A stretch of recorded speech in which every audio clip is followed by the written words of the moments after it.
This is NDTV.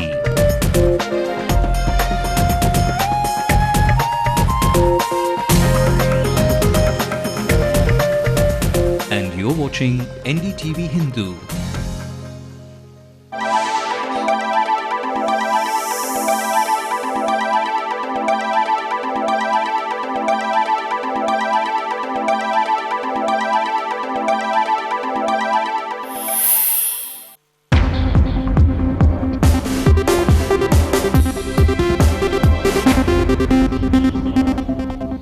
Hello and welcome, I'm Sanjay Pinto. Is the captain going to lead a third front in Tamil Nadu? Will Vijaykanth continue to bat for Vaiko, who has been run out at Post Garden? Or will he stay put at the AIADMK crease? The DMK chief has done something that is not going to go down too well with Amma. He's actually set conditions to the AIADMK chief to remain in the alliance. And the discontent in her camp has made Ms. Jayalalitha postpone the start of her election campaign. Will the common enemy factor ultimately prevail, resulting in the parties ironing out their differences tomorrow? On the other side of the fence, from the DMK camp, it's now official. Chief Minister Karunanidhi's electoral battleground moves out of the city to his hometown in Thiruvarur. His heir apparent MK Stalin also moves out of Thousand Lights to Kolattur. His last election stronghold, this year's political hot potato. Joining us live from the Hindu studio for a clear understanding of all the news across Tamil Nadu's political spectrum is T. Ramakrishnan, Senior Assistant Editor of the Hindu, and my colleague, Senior Editor English News Radhika Iyer from our newsroom, and Lokpriya from the DMK headquarters. Joining us live on the phone line from Bengaluru is one of India's best-known forensic scientists, Dr. P. Chandrasekharan, to help us go beyond what has been officially conveyed to the media on the post-mortem of Sadiq Badshah, who was seen as a key figure in the 2G investigation. But all that in 2 minutes after the headlines with Divya. Thank you, Sanjay. Here are the top stories on the news tonight. Vijaykanth sets 3 conditions to Jayalalitha bats for Vaiko to be part of the alliance. Will Jayalalitha and her alliance partners arrive at a compromise tomorrow, or will there be a third front to be? The AIADMK Supremo is forced to rearrange her campaign calendar scheduled to begin tomorrow due to issues amongst the alliance partners. Karunanidhi announces the much-awaited DMK candidates list. Not many surprises, almost all sitting MLAs are fielded once again. Contesting from Thiruvarur, Chief Minister Karunanidhi will also launch his party's big election campaign on the 23rd of March.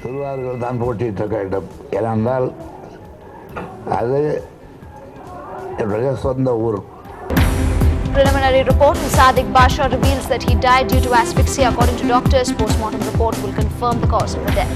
And England are all out for 243. They must beat the West Indies today in Chennai for a chance in the quarterfinals.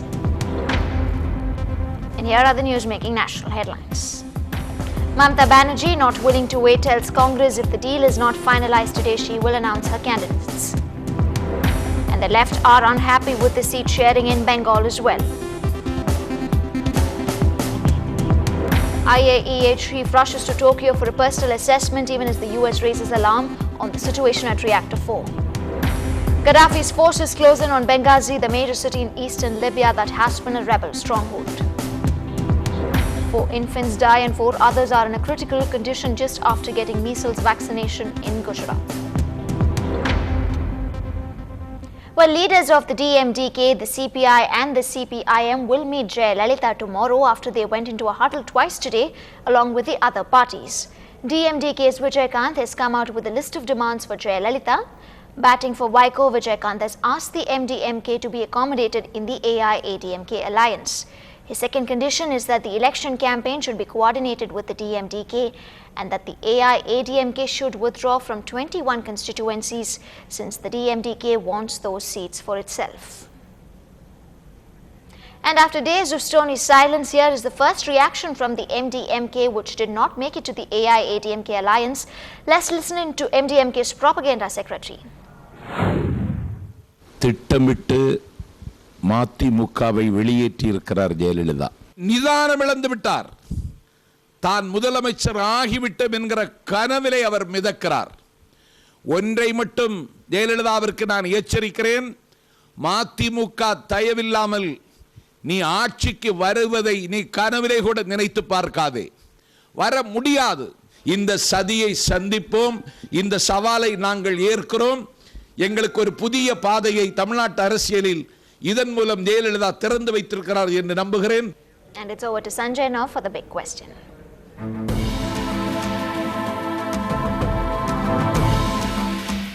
Thank you, Divya. As I said earlier, we are joined live from the Hindu studio by Mr. Ramakrishnan, Senior Assistant Editor of the Hindu, my colleague Radhika Iyer, Senior Editor, English News, and also my colleague Lokpriya, who's there at the DMK headquarters. First to you, Mr. Ramakrishnan. Now, ever since the DMDK got into the AIADMK alliance, many believe that Mr. Vaiko would feel slightly left out. And now it seems that Vijaykanth is willing to bat for Vaiko, even risking antagonizing Ms. Jayalalitha in a sense. What, in your opinion, actually explains this affinity between the DMDK and the MDMK at this stage? DMDK and MDMK, they have some presence in southern districts. So if they combine together along with the strength of AIADMK, they will make a big difference. I think that's why Mr. Vijaykanth, I think for right reasons,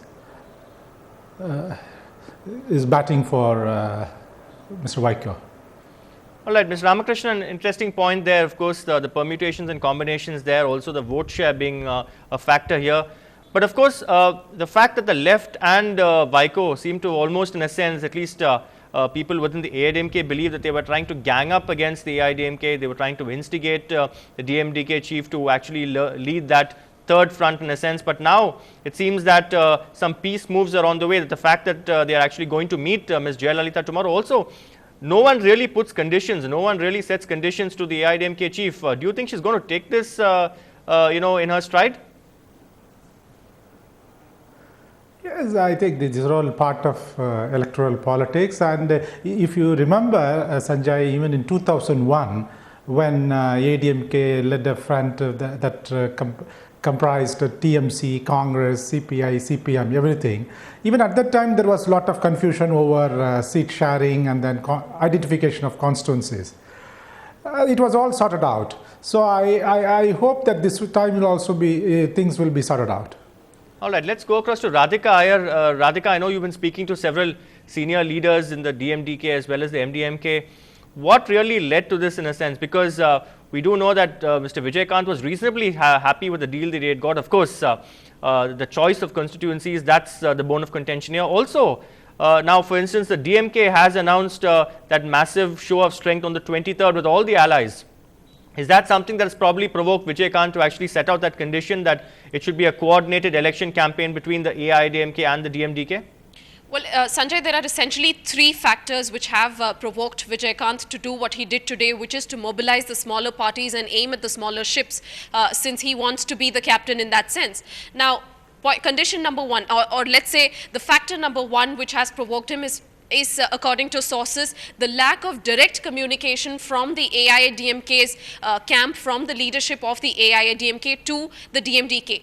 Two, apparently minutes after the DMDK had given their wish list of the 41 constituencies that they would like to contest from, the leadership from the AIADMK, apparently according to the DMDK, took that list and minutes later announced the already prepared list of 160 constituencies, because of which the DMDK camp has been feeling extremely slighted and humiliated. And of course, three, according to sources, this apparently is a well-thought move. It is not just a pressure tactic. It is a well-thought political move. To bat for Vaiko is obviously with a reason to believe that he has strength, and his ideological differences with the AIADMK would only add strength to the alliance and would fetch them a couple of seats from the southern regions, considering his strength in those particular regions. And of course, they do mention that tomorrow is the day that it could go either way.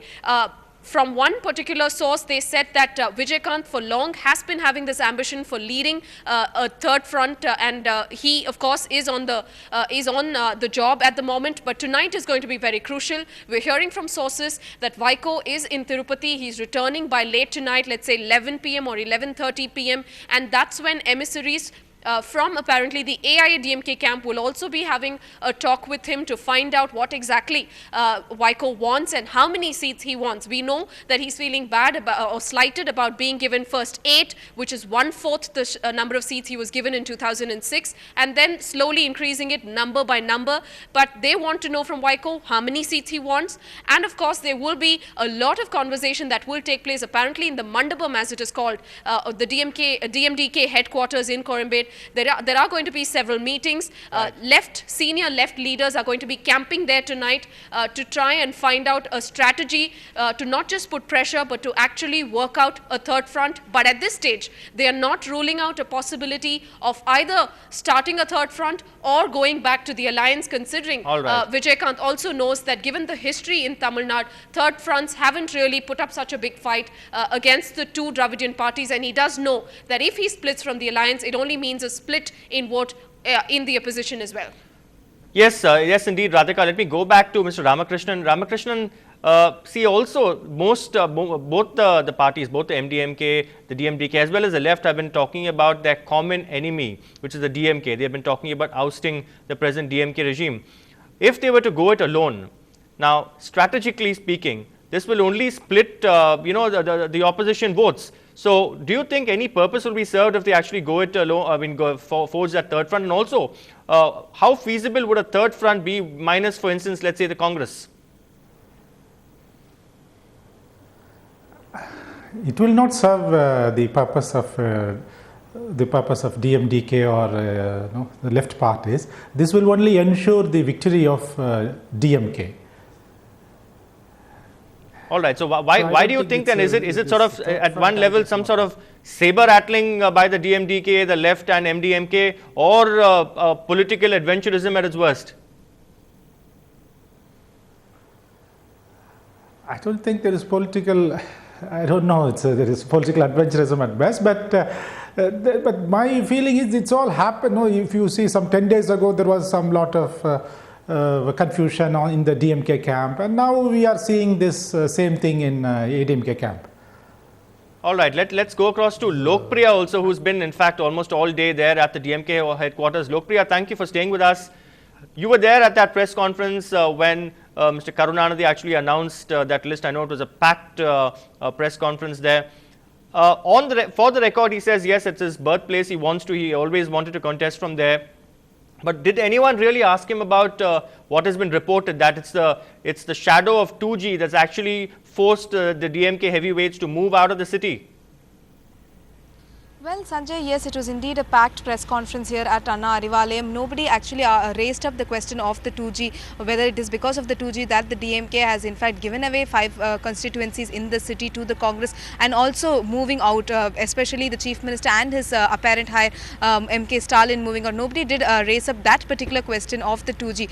But when they asked that about Thiruvarur, he said that it's his native place, so he gave that as his explanation. But again, it's kind of evident that it is because they do not want to have the burden of the 2G ghost, because it's gone too deep into the family, especially with the CBI questioning. So they're kind of afraid if the urban political votes will be affected, because remember in places like Chennai, Madurai and Coimbatore, the urban political vote will be dented because of this 2G, and that's why very, very cleverly they had given about 5 key constituencies in the city to the Congress. The key bastions of the DMK has been given to the Congress, and also now the Chief Minister is also going to the Thiruvarur, and even Stalin is going to Kolattur. So in a way they do not want that 2G spectrum scam to haunt them, Sanjay. So very clever move there by Karunanidhi. All right, one final question to Mr. Ramakrishnan. Ramakrishnan, also the number of seats given to women. I mean, the DMK has been one party which has supported 33% reservation for women in parliament, but with their own list, they've given about what, roughly 10% of the seats to women? Around that 10%, but the DMK is never known for giving its share of seats, the due share of seats to women. All right. Okay, well, thank you very much, Ramakrishnan, for joining us. I know you have to file several stories. A busy day. We appreciate your time. Thank you, Radhika Iyer, for staying with us, and Lokpriya. Divya? Right, Sanjay. While the AIADMK is on a collision course there, the DMK is all prepped up with its election plans. The DMK's list of candidates is out and the Chief Minister Karunanidhi will contest from Thiruvarur, his hometown. This is the first time that Karunanidhi has moved out of Chennai in nearly 5 decades. Since 1962, he had contested from Harbour, Saidapet, Chepauk and Anna Nagar. Karunanidhi will also kickstart the party's big election campaign from there on the 23rd of March. Thiruvarur has been a fairly lucky seat for the DMK since 1971. It has won 5 out of the 9 elections it contested from there. Deputy Chief Minister M.K. Stalin will contest from Kolattur and not from Thousand Lights, from where he has returned 4 times. And when asked why he chose Thiruvarur, Chief Minister Karunanidhi says even when he entered politics, he wanted to contest from his native. திருவாரூரில் நான் முதல் புளியத்தலையிலே போட்டியிடுவதற்கு பதிலாக திருவாரூரில் தான் போட்டியிட வேண்டும். ஏனென்றால் அது என்னுடைய சொந்த ஊர். போட்டியிட முடியாமல் அது அப்பொழுது தனி தொகுதியாக ஆக்கப்பட்டு விட்டது. அப்பொழுது இருந்த அரசியல்வாதிகளால் நான் அங்கே இருக்கக்கூடாது என்பதற்காக தனி தொகுதியாக ஆக்கப்பட்டு விட்டது. இப்பொழுது தனி தொகுதியிலிருந்து விடுபட்டு